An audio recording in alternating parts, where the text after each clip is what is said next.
आपण बनवतोय veg sizzler with noodles and black paper sauce.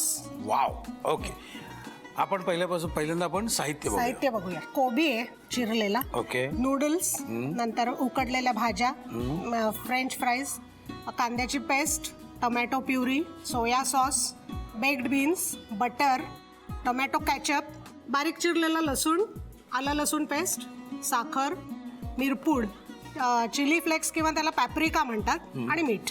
Okay. साहित्य बघितलं. आता जाऊया कृतीकडे. फक्त कृतीकडे जाण्यापूर्वी मला सांगा, हे नूडल्स तर तुम्ही म्हणाल, पण काहीतरी केलेलं दिसते तुम्ही याच्यावर. गरम पाण्यामध्ये आपण उकळून घेतल्यात आणि उकळताना त्याच्यामध्ये थोडंसं मीठ आणि तेल घालायचं. बरं. आणि त्या उकळून घ्यायच्या चांगल्या. मीठ आणि तेल एकच चमचा तेल आणि थोडंसं अर्धा चमचा मीठ असं 4 कप पाण्यामध्ये उकळून घेतलेले आहेत. त्या उकळून पूर्ण शिजल्या की त्या निथळून गार पाण्याखाली आधी धुवून घ्यायच्या, म्हणजे त्याची कुकिंग प्रोसेस थांबते.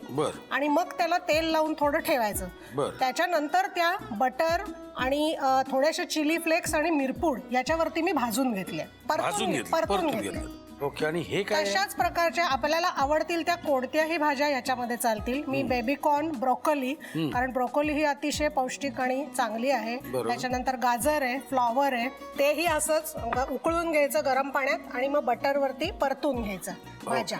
ओके. बटरवरती परताना बटरमध्ये मीठ आणि काळी मिरी पावडर. First class. हे काय तर ह्या फ्रेंच फ्राईज आहेत.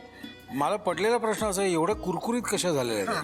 तर ह्या आपण 2दा फ्राय करतो. कारण एकदा फ्राय करायच्या अर्धवट त्याच्यावरती कॉर्नफ्लोअर असतं, ते थोडंसं पेरायचं आणि त्या परत सेकंड फ्राय करायच्या. सेकंड फ्राय करताना त्याच्यावरती 1 चमचाभर पाण्यामध्ये मीठ घालायचं आणि ते मिठाचं पाणी त्या उकळत्या तेलात असताना त्याच्यावर घालायचं, म्हणजे त्या अत्यंत कुरकुरीत आणि खारट लागतात. बरोबर. ओके. आणि हे काय? हे आपलं नॉर्मल बाजारात मिळतात बेक्ड बीन्स.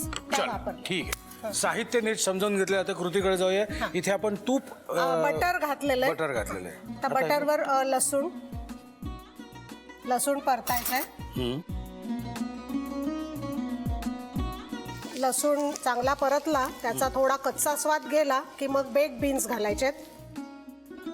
हे आपण काय तयार करतोय? हे आपण नूडल्स वरती घालायच्या बेक्ड बीन्स आपण तयार करतोय. मला वाटतं आता चालेल घालून. त्याच्यानंतर टोमॅटो प्युरी घालायचे, 2 चमचे टोमॅटो प्युरी, लाल मिरचीची जी पॅप्रिका म्हणतात त्याला, फ्लेक्स आहेत त्या. लाल मिरचीची फ्लेक्स. तिखट आवडत असलं तर जास्ती घातल्या तरी चालतात.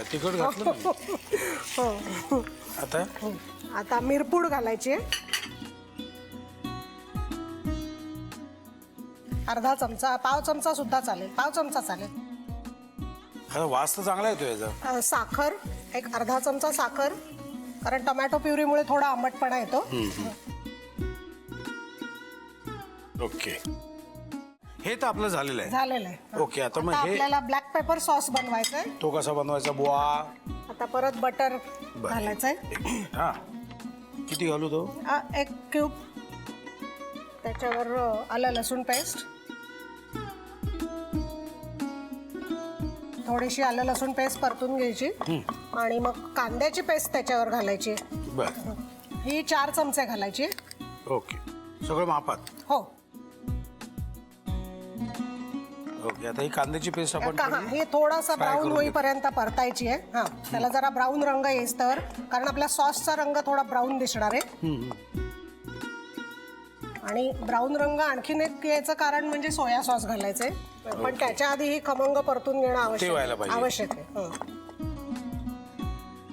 1 चमचा सोया सॉस घालायचंय. आता हे ब्राउनिश होत आलंय. Okay. Soya sauce, tomato ketchup 1 चमचा. हो, 1 चमचा.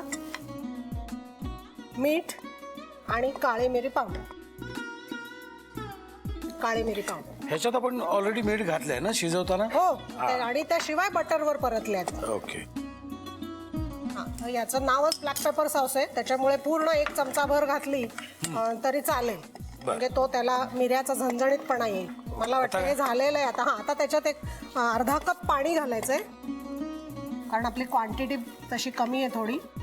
आणि हे थोडं उकळायचंय 1-2 मिनिटं फक्त. 2 मिनिटं उकळेल.